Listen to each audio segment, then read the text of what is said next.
So in Washington, we rely way too heavily on a tax code that leans on low and middle income families to pay for education, childcare, public health, housing, public safety, and all of our other vital government programs and functions.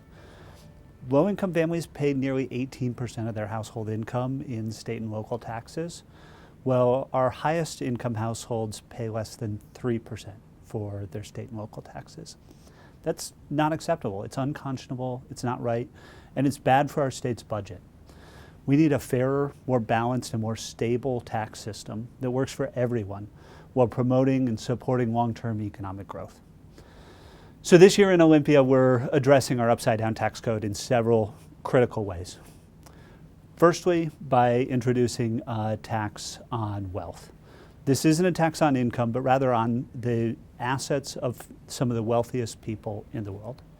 A wealth tax will work like our well-established property tax system that many of us already pay on our homes and real estate. Middle-income homeowners, for example, pay property tax on the largest asset that many of us have, our homes and the land. But the assets that make up the wealth of millionaires and billionaires are things like stocks and bonds and other financial instruments.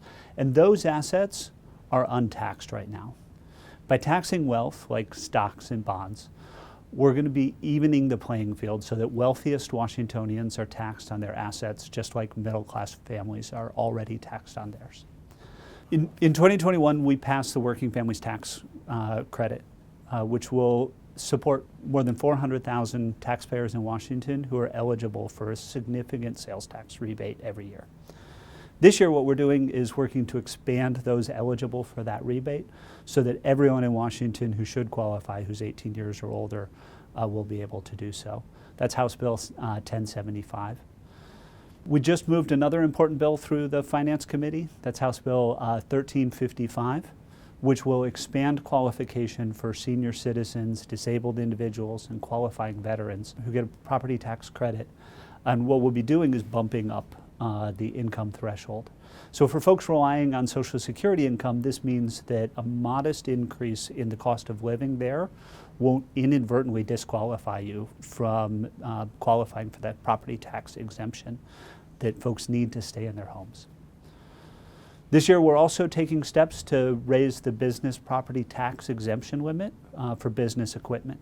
This will provide really important support for small businesses, so many of whom are struggling right now. And finally, we're working to create a primary residence property tax exemption and a corresponding renter's credit so that everyone can take advantage of that program. We need to do more to make our tax system fairer for the working families that make up the backbone of our communities across this state. We're facing significant challenges in Washington, like our workforce shortage, housing, reproductive care, and the effects of climate change. And we can't continue to meet those needs and address those challenges while we're relying on revenue that disproportionately burdens working families. I'm committed to making sure that we stop balancing our budget on the shoulders of our working neighbors. It's unstable, it's unsustainable, and it's not right.